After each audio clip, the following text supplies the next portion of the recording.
Hello students, हम लोग class seventh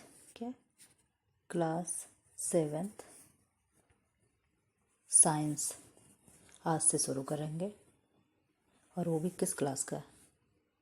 class 7। किस मीडियम का? हिंदी मीडियम का। किस मीडियम का? हिंदी मीडियम। ठीक, हिंदी मीडियम का। अक्सर बच्चे परेशान रहते हैं कई गवर्नमेंट कॉलेज यानी सरकारी स्कूलों में, गवर्नमेंट स्कूल कॉलेज नहीं, ठीक, गवर्नमेंट स्कूलों में क्या है, साइंस और मैथ के टीचर का अभाव है, जहाँ पे बच्चों को बहुत दिक्कत होती है कि कैसे विज्ञान को पढ़ें। ठीक, मैथ तो नहीं लेकिन साइंस आप लोग का मैं कंप्लीट कराऊंगी। क्लास 6, 7, 8, 9, 10 इन सारे क्लासों का मैं साइंस पढ़ाऊंगी आप लोगों को जब जहाँ मुझे जैसे टाइम मिलेगा। क्लास 8 का मैं कल से शुरू कर चुकी हूँ, आज 7th की बारी है। और पर डे आधे घंटे की वीडियो होगी, एक क्लास, एक चैप्टर। मैं जब भी जितने टाइम लगे मुझे आधे आधे घंटे की वीडियो बनाऊंगी, 2 दिन 3 दिन 4 दिन इस तरीके से मैं आप लोग का कोर्स कंप्लीट कराऊंगी, थ्योरी विथ एमसीक्यू के साथ में। ठीक, यानी पहले पढ़ाएंगे समझाएंगे, फिर क्या करेंगे, क्वेश्चन कंप्लीट कराएंगे। जैसे as a teacher as a school में आप लोग बैठ करके पढ़ते हो, उसी तरीके से मैं क्या करूँगी, आप लोग का क्वेश्चन कंप्लीट कराऊँ, कोर्स कंप्लीट कराऊँगी। तो अगर पढ़ना है तो मेरे साथ जुड़िए और जुड़ करके चैनल को सब्सक्राइब कर लीजिए ताकि वीडियो अपलोड हो तो आपको पता चले, ठीक, कि कब मेरी वीडियो आ रही है। हो सकता है मेरे पास जिम्मेदारी ज़्यादा हो, 6, 7, 8, 9, 10 पाँचों क्लास का मैं लेकर चलती हूँ। होम साइंस में ऑलरेडी पढ़ाती हूँ। हो सकता है वीडियो एक दिन ना आए, तो इसके लिए क्या करना है, परेशान नहीं होना है। मैं जब भी मुझे मौका मिलेगा तो मैं आप लोगों को ऐसे वीडियो बना बना कर अपलोड करती रहूँगी। और हाँ, जो भी वीडियो देख रहा हो, अगर पेरेंट्स देख रहे हों तो अपने बच्चों को सजेस्ट करें पढ़ने के लिए, अगर छोटे भाई बहन देख रहे हो तो बड़े को सजेस्ट करें अगर उनके घर में कोई हो तो, 6 से लेकर के 9, 10 तक। और अगर 9, 10 वाले से भी हायर एजुकेशन के देख रहे हैं, 12 वाले 11 बच्चे, तो क्या है, ये अपने छोटे भाई बहन को सजेस्ट करेंगे वीडियो देखने के लिए। बहुत बातें हो गई, अब क्लास शुरू करते हैं। ये इंट्रोडक्शन का क्लास था। अब इसके बाद क्या है, अब इसके बाद पढ़ाई होनी है। ठीक, ये क्या है, विज्ञान भाग 2 यानी कक्षा 7 का साइंस है। ये बुक है, ये क्या है, ये इंडेक्स है, विषय सूची है। हम लोग क्या क्या पढ़ेंगे, चैप्टर कितने हैं, क्या क्या है, नाम देखिए, सब क्या है, 27 चैप्टर हैं। ठीक, इन 27 चैप्टरों को हम जितना भी समय लगेगा इसे क्या करेंगे, कंप्लीट करवाएंगे। अब यहाँ से शुरू होता है क्या, आपका फर्स्ट चैप्टर। क्या है फर्स्ट चैप्टर, मानव विज्ञान और प्रौद्योगिकी। मानव विज्ञान और प्रौद्योगिकी, पेन का कलर चेंज कर लें क्या, मानव विज्ञान और प्रौद्योगिकी। ठीक, विज्ञान और प्रौद्योगिकी का दैनिक जीवन में उपयोग। ठीक, विज्ञान क्या है, प्रौद्योगिकी क्या है, और इसका दैनिक जीवन यानी डेली के लाइफ में मेरे क्या प्रयोग है। ठीक, फिर क्या है, विज्ञान और प्रौद्योगिकी के विकास में मानव जीवन में परिवर्तन। ठीक, पहले तो क्या उपयोग है, और अगर उपयोग है तो उससे मानव जीवन में किस प्रकार परिवर्तन आया। ठीक, विज्ञान के प्रयोग से और प्रौद्योगिकी के विकास से हमारे यानी ह्यूमन लाइफ में, मानव जीवन में किस प्रकार का परिवर्तन आया, उसके बारे में बताया गया है। विज्ञान और प्रौद्योगिकी के विकास द्वारा विभिन्न क्षेत्रों में क्रांति। ठीक, विज्ञान और प्रौद्योगिकी के विकास द्वारा किन किन क्षेत्रों में क्रांतियाँ आई हैं, यानी किन किन क्षेत्रों में परिवर्तन हुआ है, इसको हम लोग क्रम वाइज देखेंगे। अब क्या है, विज्ञान और प्रौद्योगिकी का दैनिक जीवन में उपयोग। ठीक, जो ऊपर हेडिंग दिया था अब उसके बारे में विस्तार से दे रहा है। क्या है, विज्ञान। विज्ञान ने हमारे जीवन को बहुत प्रभावित किया है, ये आप लोग भी जानते हैं। हमारे दैनिक आवश्यकताओं की पूर्ति में भी वैज्ञानिक आविष्कारों एवं आधुनिक तकनीकों का महत्वपूर्ण योगदान है। विज्ञान और प्रौद्योगिकी ने विकास ने लोगों के जीवन स्तर में क्रांतिकारी परिवर्तन किया है। इससे मानव जीवन को आसान, सरल और तेज बना दिया है। ठीक, इसने क्या किया है, मानव जीवन को आसान बनाया है, सरल बनाया है और तेज बना दिया है। ठीक, विज्ञान एवं प्रौद्योगिकी के विकास के कारण ही हम बैलगाड़ी, तांगा आदि से मुक्त होते हुए परिवहन के अत्याधुनिक साधनों जैसे मोटरसाइकिल, कार, बस, ट्रेन, वायुयान आदि तक पहुंच गए हैं। ठीक, बैलगाड़ी, जिस गाड़ी को बैल खींचती है उसे बैलगाड़ी कहते हैं। तांगा, आप लोग वो शोले मूवी देखे होंगे, उसमें वो जो होती है, पता नहीं कौन, हेमा मालिनी, वो जो चलाती है वो क्या, वही तांगा है। ठीक, अब क्या है, इन सारे चीज़ों को छोड़ करके आज क्या हो गया, बाइक हो गई, कार हो गई, बस हो गई, ट्रेन हो गई, वायुयान यानी एरोप्लेन हो गई। ये सब क्या हो गए हैं, हमारे किसी भी मतलब दूरी को कम करने के लिए एक अत्याधुनिक साधन बन चुके हैं। आप अपने दैनिक जीवन में अनुभव करते हैं कि गैस सिलेंडर या कटे हुए पेड़ का तना उठाकर या घसीटकर ले जाने की अपेक्षा कम बल लगाकर लुढ़का कर ले जाना आसान होता है। ठीक, जैसे सिलेंडर होता है उसको पैरों से घसीटते हुए ले जाना क्या है, आसान है। किसके अपेक्षा, सिर पे या पीठ पे ले जाने उठाने के अपेक्षा। इसी प्रकार लकड़ी के लिए भी दे रहा है। अगर कोई भी लकड़ी का टुकड़ा हो, अगर हम उसको खींचते हुए घसीटते हुए ले जाएं तो कम एनर्जी लगती है, लेकिन अगर हम उसको सिर पे कट्टर बना के ले जाएं तो उसमें हमारी एनर्जी ज़्यादा खर्च होती है। ठीक, कंबल लग इस प्रकार कार्य की यह सुगमता वैज्ञानिक सिद्धांत पर आधारित है। वस्तु को घसीटने या उठा कर ले जाने की तुलना में लुढ़का कर ले जाना सरल है। इसी प्रकार बैलगाड़ियों में पहिया लगाने पर घर्षण बल कम हो जाता है। क्या होता है, जब हम लोग चलते हैं, हमारे और चाहे हम लोग हुए चाहे बैलगाड़ी या गाड़ी कोई भी हुआ, और रोड के बीच में जब घर्षण प्रक्रिया कम होती है तो हम लोग चल पाते हैं। जहाँ घर्षण नहीं होती है वहाँ हम लोग चल नहीं पाते हैं। जैसे क्या है, पानी अगर कहीं टाइल पे फर्श पे गिरा हो तो उस पर हम लोग चलते हैं तो स्लिप कर जाते हैं। कहीं भी तेल गिरा हो फर्श पे, उस पर चलते हैं तो हम लोग स्लिप कर जाते हैं। क्यों? क्योंकि हमारे पैरों और फर्श के बीच में क्या है, घर्षण प्रक्रिया कम हो जा रही है, इसलिए हम लोग चल नहीं पाते हैं। ठीक, क्या है, लुढ़का कर ले जाए। इसी प्रकार बैलगाड़ियों के पहियों में घर्षण बल कम हो जाता है और बोझ से लदी बैलगाड़ी को बैलों द्वारा खींचना सरल हो जाता है। बैलगाड़ी द्वारा कम बल लगाकर कार्य को सुगम बनाना विज्ञान के सिद्धांत द्वारा ही संभव है। ठीक, ये सब क्या है, ये सब साइंस ही है जिसके द्वारा ये सब पॉसिबल हो पाया है। इस प्रकार यहाँ विज्ञान के नियम का उपयोग करके मनुष्य ने कार्य को सरल बनाने के लिए बैलगाड़ी, ट्रैक्टर आदि जैसे साधन विकसित कर लिया है। यही प्रौद्योगिकी है। ठीक, प्रौद्योगिकी क्या है, जो भी साधन, जो भी संसाधन मनुष्य अपने कार्य को सरल बनाने के लिए जो भी संसाधन का विकास किया है, यही प्रौद्योगिकी है। ठीक, जैसे पहले बैलगाड़ी थी, बैलगाड़ी के जगह पे मोटरसाइकिल, कार, बस, ट्रेन, वायुयान आ गया, तो ये क्या है, ये प्रौद्योगिकी है। ये किसने किया, हम ह्यूमन ने किया, हम मानवों ने किया। ठीक, अब क्या है, विज्ञान के नियमों एवं सिद्धांतों के अनुप्रयोग से मानव हित में संसाधनों का निर्माण ही प्रौद्योगिकी है। ठीक, क्या है, विज्ञान के नियमों एवं सिद्धांतों के अनुप्रयोग से, यानी साइंस के जो रूल रेगुलेशन है, नियम है, उनके सिद्धांत यानी उनके प्रिंसिपल्स हैं, उनका प्रयोग करके मानव ने जो अपने हित में संसाधनों का निर्माण किया है, वही क्या है, प्रौद्योगिकी है। प्रौद्योगिकी क्या है, अगर कोई पूछे प्रौद्योगिकी क्या है तो आप क्या बताओगे, विज्ञान के नियमों एवं सिद्धांतों के अनुप्रयोग से मानव हित में संसाधनों का निर्माण ही प्रौद्योगिकी है। ठीक, आई थिंक कि आप लोग समझ गए होंगे। ठीक, मैं उम्मीद करती हूँ कि आप लोग इतनी चीज़ें समझ चुके होंगे।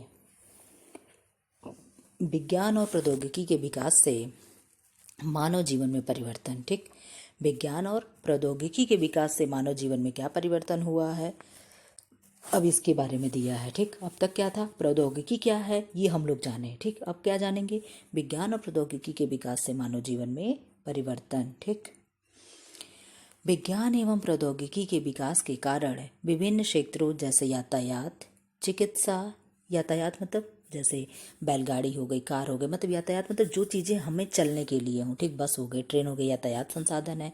चिकित्सा यानी मेडिकल के क्षेत्र में, जनसंचार, मनोरंजन एवं कृषि यानी एग्रीकल्चर के क्षेत्र में नित नए आविष्कार हुए हैं, जैसे डीजल इंजन, रेडियो, टेलीविज़न आदि। ठीक, पेट्रोल की उपलब्धता से हल्के एवं शक्तिशाली इंजनों को बनाना संभव हुआ।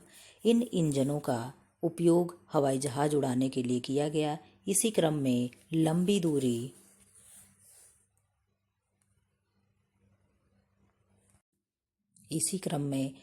दूरी कम समय में तय करने के लिए सुपरसोनिक जेट, थोड़ा सा और जूम कर लें, सुपरसोनिक जेट एवं हेलीकॉप्टर का निर्माण हुआ। यानी जैसे हमें विदेश जाना है तो उस कैसे जाएंगे, हेलीकॉप्टर और सुपरसोनिक से जाएंगे। ठीक, समुद्री मार्ग से माल तथा सवारी ढोने के लिए बड़े बड़े जहाज़ों का भी प्रयोग होने लगा। जैसे हम लोग इंपोर्ट एक्सपोर्ट करते हैं तो कैसे किसके माध्यम से करते हैं? बड़े बड़े हवाई जहाज़ जो हैं वो क्या हैं? विदेशों से माल हमारे यहाँ लाते हैं, हमारे यहाँ से विदेशों को माल जाता है। जैसे जो चीज़ें यहाँ पे खाद्यान्न हमारे यहाँ होता है, खाद्यान्न रस्सी वहाँ नहीं होता, कहाँ? अरब देश में। तो अरब देश में क्या जाता है? हमारे यहाँ से खाद्यान्न जाता है, हमारे यहाँ पेट्रोल नहीं होता है तो वहाँ से पेट्रोल आता है। तो ये क्या है? ये आयात निर्यात कंटिन्यू होता रहता है, एक्सचेंज एक्सपोर्ट और इम्पोर्ट। ठीक, तो ये कैसे होता है? बड़े बड़े जहाज़ों के माध्यम से ही होता है। ठीक, पहले बीमार होने पर लोग घरेलू उपचार करते थे, परंतु अब गांव के लोग प्राथमिक चिकित्सा केंद्रों पर डॉक्टरों द्वारा इलाज कराने लगे हैं। ठीक, पहले क्या होता था? घरेलू उपचार होता था, तंत्र मंत्र जादू टोना से भी लोग ठीक होते थे, हुआ करते थे। अब क्या है? अब जैसे बीमार हुए तुरंत हम प्राथमिक चिकित्सा यानी PHC पे चले गए। हर गाँव में होते हैं, आपके गांव में भी होगा जो प्राथमिक चिकित्सा केंद्र होता है। आजकल चिकित्सालयों में विभिन्न प्रकार के रोगों से संबंधित जांच की सुविधाएं उपलब्ध हैं, जैसे खून, पेशाब, मल आदि की जांच। ठीक, ब्लड हो गया, यूरिन हो गया, स्टूल हो गया, इसकी जांच कहाँ होती है? सब अस्पतालों में होती है। आजकल चिकित्सालयों में आधुनिक मशीनें जैसे एक्सरे, अल्ट्रासाउंड द्वारा आंतरिक अंगों की सूक्ष्म जांच, स्कैनर द्वारा मस्तिष्क की जांच की जाती है। स्कैनर से क्या होगा? मस्तिष्क की जांच की जाती है। एक्सरे हाथ पैर टूटने पे जो भी चीज़ें पता चलती हैं। अल्ट्रासाउंड हमारे पेट के अंदर क्या हो रहा है इससे पता चलता है। स्कैनर से मस्तिष्क की जांच की जाती है। शरीर के अंदर के भागों की जाँच करने के लिए इंडोस्कोप मशीन का प्रयोग होता है। क्या है? शरीर के अंदर की जाँच करने के लिए क्या होगा? इंडोस्कोप मशीन का प्रयोग होगा। ठीक, पहले टेलीफोन की सुविधा नहीं थी। लोग एक दूसरे का हाल चाल जानने के लिए संदेशवाहक यानी क्या था? डाकिया। संदेशवाहक कौन है? डाकिया पत्र, टेलीग्राम तथा प्रशिक्षित कबूतरों द्वारा संदेश भेजते थे। मूवी आप लोग देखे होंगे, कई मूवियों में क्या कबूतर जा जा जा गाना बने हैं। ठीक, तो क्या है? पहले इस तरीके से संदेश पहुंचाए जाते थे। किसी को भी मामा नाना दादा को, पापा मम्मी जहाँ भी जो लोग रहते थे, चिट्ठियाँ लिखी जाती थी। और आज क्या है? आज तो वीडियो कॉल कर लो, मैसेज कर लो, दिन भर फ़ोन पे लगे रहो। ये सब क्या है? ये सब पहले नहीं था। ठीक, क्यों? क्योंकि पहले टेलीफोन नहीं था। परंतु आज के वैज्ञानिक युग में संदेशों के आदान प्रदान के लिए फैक्स यानी छापा संदेश, ईमेल आदि का प्रयोग हो रहा है। गांव में भी PCO, STD तथा ISD व्यवस्था द्वारा संसार के किसी भी कोने में टेलीफोन द्वारा संपर्क करने की सार्वजनिक सुविधाएं हो गई हैं। लेकिन अब क्या है? अब PCO नहीं रहा, STD नहीं रहा और ISD नहीं रहा। पहले क्या था? पहले छोटे से एक रूम जैसा बना होता था। PCO आप लोग सब लोग देखे होंगे। अब वो चीज़ें नहीं है। अब क्या है? अब हमारे घर में एक घर में तो छोड़िए, जितने मेंबर है उतनों के पास मोबाइल है। ठीक, उपलब्ध हो गई हैं। अब क्या है? पहले लोग घुड़सवारी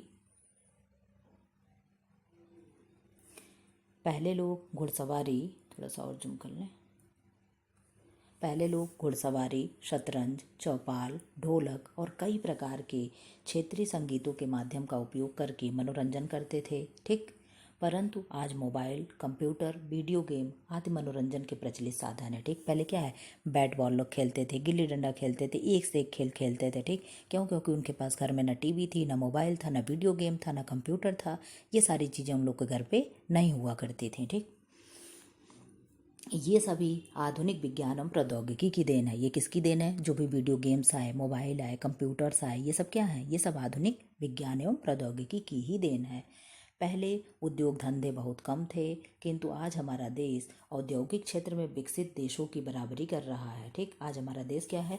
विकसित देशों की बराबरी कर रहा है। विकसित देश कौन है? अमेरिका है, रसिया है, ये सब क्या है? ये सब विकसित देश हैं। और हमारा देश क्या है? इंडिया क्या है? विकासशील देश है। ठीक, स्टील के उत्पादन के लिए जमशेदपुर, राउरकेला, भिलाई, दुर्गापुर आदि शहरों में कारखाने खुले हैं। ठीक, ये सब कहाँ खुले हैं? भिलाई, दुर्गापुर, इन सब में क्या है? ये सब कारखाने खोले गए हैं। ठीक, इसी क्रम में रिहंद में जल शक्ति से विद्युत बनाने के लिए यानी क्या है? रिहंद में जल शक्ति यानी हाइड्रो एनर्जी से विद्युत पैदा होता है। टरबाइन चला करके ऊपर से पानी गिराया जाता है और वही मशीन लगाई जाती है जो घुमा करके गोल गोल घुमाता रहता है और बिजली पैदा होती रहती है। Hydro electric power station Obra, Anpara, Panki, Unchahar आदि स्थानों पर कोयले से विद्युत बनाने हेतु नेशनल थर्मल पावर कॉरपोरेशन, जिसे एनटीपीसी कहते हैं, क्या कहते हैं, एनटीपीसी। एनटीपीसी का फुल फॉर्म क्या है, नेशनल थर्मल पावर कॉरपोरेशन।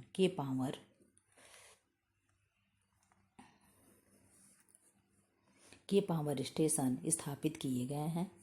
इसी प्रकार नाभिकीय ऊर्जा से विद्युत ऊर्जा के उत्पादन के लिए ट्राम्बे, नरौरा, राणा सागर, कलपक्कम के एटॉमिक पावर स्टेशन कार्य कर रहे हैं। ठीक, इसी प्रकार कृषि के क्षेत्र में भी पहले पारंपरिक साधनों जैसे खेत जोतने के लिए हल, बैल एवं सिंचाई के लिए ढेकुली और रहट आदि का प्रयोग किया जाता था। ठीक, क्या है, इन सारे चीज़ों का ये सब क्या है, ये पारंपरिक साधन है। लेकिन आज क्या है, आज कंपाइंड आ गया है, बैलगाड़ी की जगह पे ट्रैक्टर ट्राली आ गया, रोटावेटर हल आ गया है। ठीक, पानी चलाने के लिए ढेकुली और रहट का और कुएं का प्रयोग ना करके आज क्या है, आज ट्यूबवेल लगे हुए हैं, जगह जगह नहर बनाए गए हैं। ये सब क्या है, ये सब आधुनिक संसाधन है का प्रयोग किया जाता था। इन साधनों के प्रयोग से पर्याप्त उपजाऊ भूमि होने पर भी खाद्यान्न का उत्पादन अपेक्षाकृत कम था। हम लोगों के पास लैंड ज़्यादा थी, ज़मीन ज़्यादा थी, खेत ज़्यादा थी, लेकिन क्या था, पानी की सुविधा ना होने की वजह से, खेत के अच्छे साधन ना होने के, आधुनिक उपकरण ना होने की वजह से, जैसे हल का अभाव था, ट्रैक्टर का अभाव था, इन सारे चीज़ों का अभाव होने की वजह से हमारे पास लैंड यानी फॉर्म यानी ज़मीन होने के बावजूद भी हम लोग क्या करते थे, अनाज नहीं उपजा पाते थे, जिससे हमारे यहाँ क्या होती थी, भुखमरी की समस्या हमेशा बनी रहती थी। इसके विपरीत आज के वैज्ञानिक युग में कृषि के क्षेत्र में अनेक आधुनिक एवं सुविधाजनक यंत्रों का प्रयोग होने लगा है। ये यंत्र हैं ट्रैक्टर, थ्रेसर, हार्वेस्टर, डीजल के पंप सेट, ट्यूबवेल आदि। ये सब क्या है, ये सब आधुनिक उपकरण है। आधुनिक उपकरण में आजकल क्या है, आलू लगाने वाला मशीन आया है, खेत में डंठल बांधने वाला मशीन आया है, तुरंत भूसा बना दे रहा है। ये सब क्या है, ये सब आधुनिक उपकरण हैं। अब खाद्यान्न उत्पादन को बढ़ाने के लिए उन्नत प्रकार के शोधित बीज, यूरिया, सुपर फास्फेट जैसे रासायनिक उर्वरकों आदि का प्रयोग किया जा रहा है। अब हम खाद्यान्न के क्षेत्र में आत्मनिर्भर हो गए हैं। यह सब हरित क्रांति के द्वारा संभव हो पाया। किसके द्वारा संभव हो पाया है, हरित क्रांति के द्वारा। आधुनिक कृषि उपकरणों, उन्नतशील बीजों, उर्वरकों और पर्याप्त सिंचाई के साधनों द्वारा कृषि उपज में आशातीत वृद्धि को ही हरित क्रांति कहते हैं। ठीक, हरित क्रांति के जनक कौन है, हरित क्रांति के जनक MS स्वामीनाथन है। कौन है, MS स्वामीनाथन। ठीक, डॉक्टर MS स्वामीनाथन। ठीक, ये क्या है, हरित क्रांति के जनक हैं। ठीक, आप लोग कहीं साइड में लिख लीजिएगा स्वामीनाथन। ठीक, MS स्वामीनाथन क्या है, हरित क्रांति के जनक हैं, वो भी भारत में। ठीक, और अगर विश्व में पूछे तो कि विश्व में हरित क्रांति के जनक कौन है, तो नॉर्मन बोरलाग। कौन है, नॉर्मन बोरलाग। ठीक, नॉर्मन बोरलाग क्या है, विश्व में हरित क्रांति के जनक हैं। ठीक, और इंडिया में कौन है, MS स्वामीनाथन। ठीक, आजकल आधुनिक तकनीकियों के नित्य नए प्रयोगों के द्वारा विभिन्न क्षेत्रों में उत्पादन में वृद्धि हुई है। जैसे मत्स्य उत्पादन उन्नत प्रकार के मत्स्य बीज द्वारा, रेशम उत्पादन वैज्ञानिक विधि द्वारा कीटों को शहतूत के वृक्षों पर पालन द्वारा, सुअर पालन संतुलित आहार एवं सामयिक टीकाकरण द्वारा, मुर्गी पालन यानी पोल्ट्री फार्म संतुलित आहार एवं सामयिक टीकाकरण द्वारा। ठीक, यही पेज कंप्लीट करा के फिर कल पढ़ाएंगे, ज़्यादा हो जाएगा ये कई बार। उपरोक्त सभी तथ्यों द्वारा यह कह सकते हैं कि विज्ञान ने प्रौद्योगिकी तथा प्रौद्योगिकी ने विज्ञान का विकास किया है। वास्तव में प्रौद्योगिकी तथा विज्ञान दोनों एक दूसरे पर आश्रित हैं। प्रौद्योगिकी का विकास विज्ञान के नियम तथा सिद्धांतों के दैनिक जीवन में उपयोग से होता है। यही कारण है कि प्रौद्योगिकी को व्यवहारिक ज्ञान भी कहते हैं। इसी प्रकार विज्ञान का जितना अधिक विकास होता है उतने ही उत्तम प्रौद्योगिकी विकसित होती है। क्या होती है, उतने उत्तम प्रौद्योगिकी विकसित होती है। अब यहाँ क्या है, कुछ और भी जाने। क्या है, ये बॉक्स वाली चीज़ें बहुत इंपॉर्टेंट होती हैं, कुछ इन्हें भी जाने। क्या है, कृषि के क्षेत्र में विभिन्न क्रांतियाँ। हरित क्रांति फसल उत्पादन से संबंधित है, श्वेत क्रांति दुग्ध उत्पादन, पीली क्रांति तिलहन उत्पादन, भूरी क्रांति उर्वरक उत्पादन, नीली क्रांति मत्स्य उत्पादन। अब 2-3 क्रांति हम बता दे रहा आप लोगों को। कृष्ण क्रांति बायोडीजल उत्पादन। ठीक, गोल क्रांति आलू उत्पादन, लाल क्रांति मांस एवं टमाटर उत्पादन, ठीक। पीली क्रांति तिलहन है ही, ठीक। डॉक्टर वर्गीज कुरियन विश्व श्वेत क्रांति के जनक हैं। कौन है? डॉक्टर वर्गीज कुरियन श्वेत क्रांति के जनक हैं। एम.एस. स्वामीनाथन हरित क्रांति के जनक हैं। और वर्ल्ड के हरित क्रांति के जनक कौन है? Norman E.R. बोरलाग, ठीक। स्टूडेंट्स, अब क्लास को हम यहीं बंद करते हैं। ऐसे ही क्लास देखने के लिए वीडियो को देखें, चैनल को लाइक करें, जो भी हो उन्हें पढ़ने के लिए कहते रहें।